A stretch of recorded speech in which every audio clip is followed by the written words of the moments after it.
The markets were all over the place today. Tesla, we got their deliveries. I want to talk about that in this video. I am Dr. Stock, Doctor of Education. And if you want to know what the saddest tree is, it's the pine tree. All right, we're going to do a little bit more of a follow-up technical analysis on the SPY and QQQ, and then we're also going to get into the Tesla deliveries, and I want to share with you a preliminary view of my Tesla stock price prediction, actually their earnings forecast for Q3 in light of their deliveries. I'll also tell you about Moomoo and your 16 free stocks, and my Patreon where you can see my buys and sells and how I'm playing all the volatility in this market, and my options course that is designed to start with the very beginner. Until that point in time, though, let's talk about the markets and what we see. So let me put Moomoo up there for you. All right, so first we're looking at SPY, the SPY which tracks the S&P 500, and it's possible that tomorrow gives us another green day. We do have JOLTS job openings, which is most definitely something to pay attention. That's around that 10 o'clock hour. So I wouldn't be surprised if the market is extra worried about how that comes out, that we see some red in the markets leading up until 10. We get the JOLTS report, and then from there, the market either deepens that red or changes direction and goes green if we get something favorable. So we want to be on the lookout for that. I do have this magic number line in here of 430. We got rejected there in the past. It's possible that we get rejected there again. You can see we popped up to 432 on Friday's trading day, and I do think that should we move to the upside from this 430, if we're able to break that, then 432, of course, is there, but I think 434 is going to be harder resistance, 438, and as I've mentioned before, 442, I think, is our ultimate rejection level. Our 50-day is at 442.63 as of today's close, and that is most definitely worthwhile to pay attention to. We're still in this bearish channel, and we still have the 50-day that's starting to tilt downward on us, so that would be a bearish signal, the fact that we're under it, and we have a negative slope. The 200-day sort of flattening out, but still in a positive direction, so the longer-term trend would show us that we're still in the midst of a bullish movement, and we want to be watching for that. That could, if we get market weakness, serve as ultimate support for us. We need to watch for that. I do think it is possible that we see prices down as low as 413 on this. So we want to be watching that for the SPY as the market plays out, and we want to see those reports. Remember, these first 2 weeks for economic reports are absolutely huge, and I talked about that in my previous video. And then you should also be looking out for the bank earnings, big bank earnings and big tech earnings coming up this earnings season, and that starts big banks in the middle of October, and then towards the end of October we get the advanced estimate for GDP. That's going to be also enormous for us as we watch for that. So let's go over to the Qs. All right, so when we look at QQQ, very similar looking chart, although here, slightly better day for it. We were up actually 0.2% today in the Nasdaq. And then when we look at what we have for the Qs, this is even better. This is the Nasdaq 100 that is being tracked by this ETF, and we're up 0.83%, so better than the overall Nasdaq itself. The S&P was about even for the day. And so what we can see with these two candles being even is that one sort of wipes out the other one. And where do we peak out on both? Between 362 and 363. I think 364 is that number that we need to look for this. I do think that we could have a strong day coming up in the Nasdaq. That's assuming that the JOLTS jobs report that we get doesn't mess it up in the meanwhile. And for this one, our 50-day coming down is currently under 370. I still think that our ultimate level of resistance here is 372. We want to be on the lookout for that. Let's take a look at the minute chart real quick to see where that put us today. And look at this wild ride that we were on. I don't know if you guys were tracking the minute charts on this or not, but just that crazy run that we had, and then peaking out, you can see right between 362 and 363, and then we sold off, and we actually had relatively good support coming in at mid 358, so about 358. 358.50 is about where we're looking for that one. So that's what we had in the Qs and in the SPY, and what we have to look forward to. I think that we could see some continued strength, assuming that the jobs reports are cooperative for us, and we want to be watching for that as they come out. And go back and watch my other video on what to watch for October. You'll know it because the thumbnail for it is a big old jack-o'-lantern, big and scary, so I'm sorry if I frightened you with such a thing. We're going to move over to Tesla in just a moment. I just real quick want to tell you about the free shares from Moomoo. Down in the description of this video, you can help yourself out and get access to a wonderful trading platform that uses advanced trading strategies for the options. So you can check that out and you can get access to them. They have an options calculator. They also have an options analyzer tool to tell you about your break evens, max loss, max profit, you name it. And then here's the deposit levels that go along with it. And then right here, the Patreon, that's where you can see my buys, sells, my NVIDIA and Tesla stock price predictions and earnings forecasts, as well as getting access to my options course that I'm building out over there. So check all of that out. In the meanwhile, let's get back to Tesla, because I think this is really where that excitement comes in. So here we go, Tesla Deliveries. Check this out. Let me zoom in on that so we can see it better. 430,000 vehicles were produced. How many were delivered? 435,000 vehicles produced. So the production number was under consensus, and deliveries actually exceeded production. How does that happen? Well, that's a little bit of a carryover that we had from the previous quarter, because typically not all the vehicles that get delivered get produced get delivered on time. So we delivered some extra on that, and I think that's very important to pay attention to.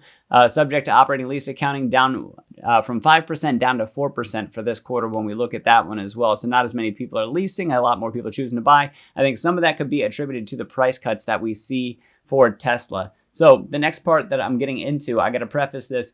This right now is a preliminary look that we're looking at for an earnings forecast for Q3 based on the production numbers that we got and the delivery numbers that we got. I have updated those. Matter of fact, let me take a quick look. Yep, I updated both of those numbers. So when we look at this, it is preliminary. I'm going to turn it into a stock price prediction and earnings forecast all the way out through 2030. So I'm refining my technique. It's taken a little bit longer than I wanted, but I do want to put out a pristine document. In the meantime, I will share those preliminary numbers here on YouTube. I'll put the full thing out available over at the Patreon. So if you're going to check that out, you guys can check that out leading up to earnings. So let me bring that down, and we're going to put the spreadsheet up here. So for the estimates for Q3 of 2023, right here we have the deliveries of 435,000, and you can see that's significantly down from what we had the previous quarter. But Elon told us directly in their last earnings call that we would have something that would be lower because of their retooling of their facilities, and he delivered on his promise. That's exactly what we got. My guess is we're going to see the makeup for that coming in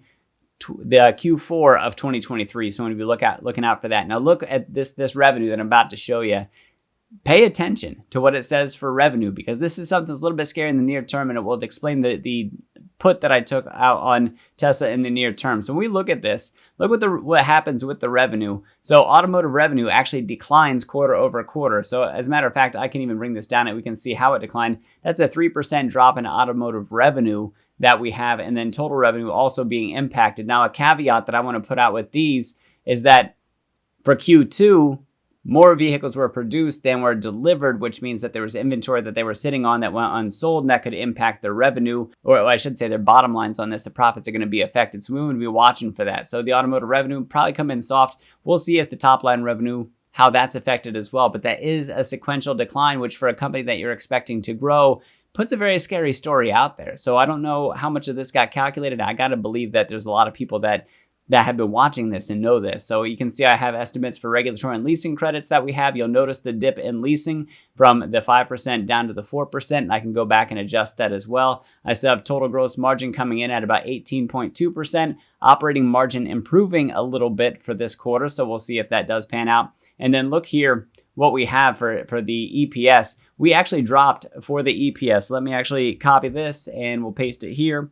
And that should have its formula. That's a 7% drop that we have in EPS quarter over quarter. So that's something that, like I said, for a growth company where you want to see continued growth in revenue and then continued growth in earnings. Now, mind you, I think that this is near term. I think that this could be something that is a low point. I think that we have a transition in this period from Tesla going from a very high margin business to something with a really good margin, a decent margin, still industry leading margin. However, I think now's when they start to transition into massive scale, that we start to really see that next part of the curve come through with the scale that they have. And it is possible that we start to see those margins start to rebound a little bit. But I think scale is that next thing to take over for the automotive part of what they do for their EVs. And I still think that they're going to have continued growth with their power walls and the other revenues that they have. Full self-driving be another one, especially if they go OEM with that and lease it out to other car companies. Tesla Insurance is another thing that they're growing out. They have a lot going on, and I do remain a long-term investor for Tesla, so we will be watching that. All right, let me pop this back up because this is the last thing that I'll share with you from this document, and this is the delivery targets that we have. This is the 1.8 million that Elon told us about for 2023, and so you can see Q1 actual number, Q2's actual number, and then here, coming down in Q3 with that 435,000 does, it puts the pressure on here that we have to go close to a 10% bump up from the previous quarter, 9.4% bump up to get to that number to still reach that goal. So that would mean that we have to see something close to 500,000 come out in production to hit that sort of delivery, unless they really narrow that gap between what gets produced and what gets delivered. So keep that stuff in mind as we look at this. So for Tesla, I do think that we have near-term weakness in the price action. I did take a put option position against Tesla. Right now, it's actually kind of down because we had surprising movement. At least I think it's surprising based on the deliveries that we have. And so if I take just one more moment to put Moomoo's chart up there for you to show it to you, you can see the chart that we have that we are in a bullish channel. And you can see here we bounced and we had a nice little run up. Here we bounced again. And then we're in the midst of starting that run up. We have the 50-day to contend with, and the 50-day does have a negative slope to it right now. We did close just above it. The 50-day comes in at 251.06. And then today's close was 251.60. So that's pretty much even with what we have. I wouldn't count it as resistance broken, but it is something that I am monitoring. And I do think that possibly we get that softness coming in, especially if the market does experience softness sometime in the near term, that we break down through the bottom of this. Maybe we catch that 200-day. Maybe we catch some of these other areas that we have, such as like 235 or so, which would work out really well for my put option position. So we'll watch. We'll see what Tesla has to do. Now, mind you, the soft deliveries were already expected. And then also with earnings, it could be the guidance that we expect coming out of the Q3 earnings that ends up pushing us through. So I don't want to say that for earnings that it would be something that I'd be totally bearish on, because I do think that this is expected to be a low point for Tesla. So maybe leading up to those earnings, maybe this is how it goes. Earnings, by the way, were announced. I don't know if you saw it on their deliveries. October the 18th. I believe is the date that I saw, and that would be after the market closes. So mark that down on your calendars. So for the stock price, I could see that possibly we have downward pressure on the stock as we get close to earnings, and then the guidance that we get being that thing that pushes us back up to the upside on this. And I think that would take some incredible announcement for production and deliveries, and we just want to watch for those things. Thank you guys for watching this video. If you like my commentary, awesome. Keep watching. Hit that like button. Hit me up down in the comments. Tell me what you liked about this video. If you want to see what I'm buying and selling and how I'm handling these markets, you can access my Patreon through the link down in the description of this video. And my buys and sells are available in my private Discord. I got an awesome community over there. Come on over and be part of that. Your free shares from Moomoo. Don't forget about that and get access to a wonderful trading platform. I am Dr. Stock, Doctor of Education. Remember, my friends, that learning is earning, and we'll see you in the next video.